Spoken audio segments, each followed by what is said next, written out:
नमस्कार दोस्तों। जैसा कि हम सब जानते हैं कि रिसेंटली राहुल गांधी जी ने कहा कि उनके पास कुछ बुलेट प्रूफ और बहुत ही स्ट्रॉन्ग एविडेंस हैं नरेंद्र मोदी के पर्सनल करप्शन को लेकर। सो उसके बारे में हम उनसे सिर्फ यही रिक्वेस्ट करना चाहूँगा कि राहुल गांधी को कि अगर उनके पास कोई सबूत है तो उसे पब्लिक डोमेन में लाएं और ना कि इस तरीके से खेलें। और आम जनता को पूरा हक है इस तरीके के पर्सनल करप्शन के बारे में जानने को, क्योंकि अक्सर होता यह है कि बीजेपी और कांग्रेस एक दूसरे पे इल्ज़ाम लगाते हैं और उसके बाद जैसे एक दूसरे के खिलाफ भाषणबाजी होती है, पर एंड रिजल्ट कुछ नहीं होता। अगर कुछ सबूत हैं, चाहे वो किसी भी पार्टी के खिलाफ हो, उसको पब्लिक डोमेन में लाया जाए और साथ ही साथ उस पर केस किया जाए। अगर सुप्रीम कोर्ट में जाना पड़े तो प्लीज़ जाया जाए। पार्टी फंड इतना ज़्यादा इकट्ठा तो हो ही जाता है कि आप फीस जो है वो पे कर सकें सुप्रीम कोर्ट की वकीलों की। राहुल से यही कहना चाहूँगा कि अगर भाषण दिया है और कुछ कह रहे हैं तो बिल्कुल आप सामने आइए और बताइए, ना कि एक दूसरे पे आप उन पे करप्शन का चार्ज लगाएं, वो आप पे अगस्ता चॉपर का डील का जो है उसका ब्लेम लगाएं और इज इक्वल टू बराबर नील बटा सन्नाटा दोबारा हो जाए। उसका कोई फ़ायदा नहीं है। जैसा कि हम सब जानते ही हैं कि हमेशा से यही होता आया है कि बीजेपी कांग्रेस पे इल्ज़ाम लगाती है, कांग्रेस बीजेपी पे, पर ये दोनों चोर चोर मौसेरे भाई हैं और आपस में मिलकर हिंदुस्तान को लूट रहे हैं और हिंदुस्तान को खा रहे हैं। पर इन लोगों को ये मौका हम इंडियंस ने दिया है। और जहाँ तक मेरी सोच है, जो हम और जो इंडियंस हैं, चाहे वो पढ़े लिखे हैं, चाहे वो इलिटरेट हैं, चाहे वो गांव देहात के हों, चाहे वो शहर या मेट्रो सिटीज़ में रह रहे हैं, जो मेरा पर्सनल ऑब्जर्वेशन है कि शायद जो गुलामी है ये हम लोगों के खून में बस चुकी है।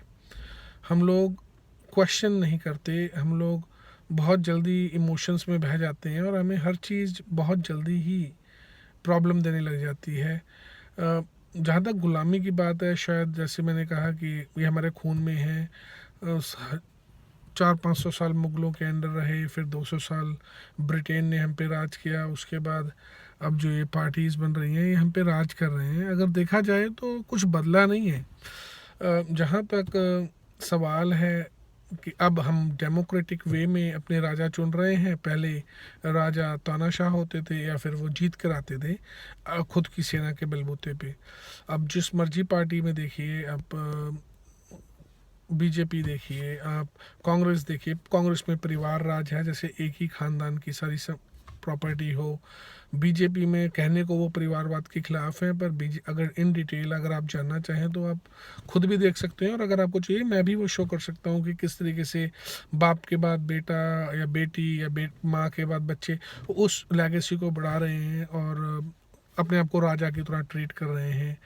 आप समाजवादी पार्टी में यादव परिवार देख लीजिए, आप बिहार में देख लीजिए कि किस तरीके से फैमिली है। साउथ में आप जाइए, आप चेन्नई में पूरी उनकी फैमिलीज़ जो हैं वो राज कर रही हैं। कर्नाटका में फैमिलीज़ हैं। तो ये जो है, हम लोगों को as a Indian, as a citizen ये क्वेश्चन करना चाहिए कि क्या हम लोग कैपेबल नहीं है कि हम लोगों में से, आम जनता में से कोई आगे बढ़े और उनको क्वेश्चन कर सके।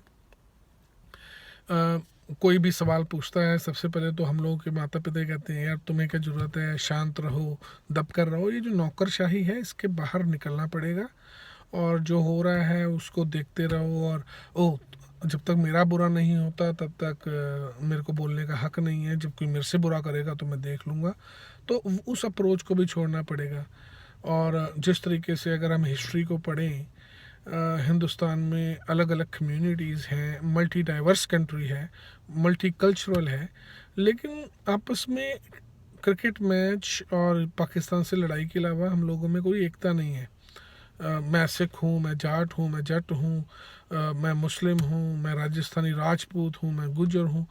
ये सब जो है कम्युनिटी वाइड जो डिवाइड है, ये पॉलिटिशियंस इसका नाजायज़ फ़ायदा उठाते हैं और जाति के बेस पे हम लोगों को बांट के, धर्म के बेस पे हम लोगों को बांट के, वो हम लोगों को इतना ज़्यादा व्यस्त कर चुके हैं कि लोग उनसे क्वेश्चन नहीं कर रहे। चाहे अब वो डीमोनेटाइजेशन हुआ है, तो अब वो भाषण दिया जा रहा है। मोदी साहब ने रात को कहा कि इंदिरा गांधी ने इसलिए नहीं किया था, मैं बड़ा स्ट्रांग हूँ। और कुछ जो कट्टरपंथी हिंदू हैं वो उनका सपोर्ट भी करेंगे।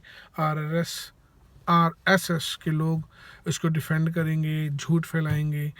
बेसिकली ये सिर्फ और सिर्फ गैप बढ़ाने की बात है। बातें मेरे दिल में काफ़ी ज़्यादा हैं और मैं काफ़ी इनके बारे में पढ़ता हूँ, इनकी हिस्ट्री, नॉट जस्ट एक पर्टिकुलर कम्युनिटी की, I am talking about political जो हिस्ट्री है, किस तरीके से डिवाइड एंड रूल है और किस तरीके से ये लोग इस्तेमाल कर रहे हैं जुमले देकर, लोगों को आपस में लड़ा कर। तो मैं अपनी तरफ से अपने दोस्तों को सिर्फ इतना ही कहना चाहूँगा कि चाहे मिनिस्टर, नेता किसी भी पार्टी का क्यों ना हो, आप सबको अपने हक के लिए लड़ना ज़रूरी है। अब क्वेश्चंस पुटअप कीजिए। हम टैक्स भरते हैं, हम सेल्स टैक्स भरते हैं, हम प्रॉपर्टी टैक्स भरते हैं, हर चीज़ जो ली जाती है बिल पे, उस पर भी टैक्स पे कर रहे हैं। तो बेसिकली हम लोग अपने देश के डेवलपमेंट में पूरा कंट्रीब्यूट कर रहे हैं, तो हम सवाल क्यों ना पूछें। सबसे बड़ी बात है कि जो ये नेता हैं ये कोई हमारे बॉस नहीं है, उनको राजसी ट्रीटमेंट नहीं देना चाहिए। वो हमारे नौकर हैं, हमने उन्हें चुना है, वो हमारी सेवा के लिए है। हमारी सेवा से मतलब जो हम उनसे एक्सपेक्ट करते हैं कि वो कीजिए, ना कि अपने कुछ नए नियम कानून लाइए और लोगों को परेशान कीजिए। तो ये जो मेंटालिटी है ये आम जनता को चेंज करनी पड़ेगी। और लगातार जो डेमोक्रेसी में आपको लगातार क्वेश्चंस पुटअप करने चाहिए। आप जिस दिन स्थिर हो जाएंगे, जो ये नेता हैं ये आपको बेच के खा जाएंगे, जो कि शायद आपके सामने आ रहा होगा।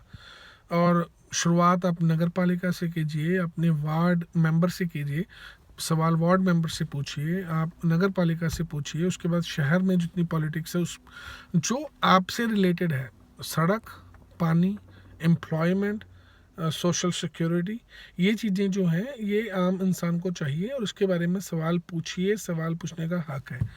और मुझे लगता है कि जो न्यू जनरेशन है वो इसके बारे में काफ़ी जागरूक है, लेकिन स्ट्रीमलाइन नहीं कर पा रही है अपने थॉट प्रोसेस को और क्वेश्चन प्रोसेस को। सो आप भी मुझे सलाह दीजिए कि मैं इसको किस तरीके से पूछ सकता हूँ अगर मेरी सोच में कोई कमी है। और अगर आपसे भक्त बनना चाहते हैं तो वो आपकी चॉइस है, क्योंकि भक्त भेड़ बकरी और सूअर से बढ़कर नहीं है, उन्हें लाठी से जिधर चलाएंगे उधर चल पड़ेंगे।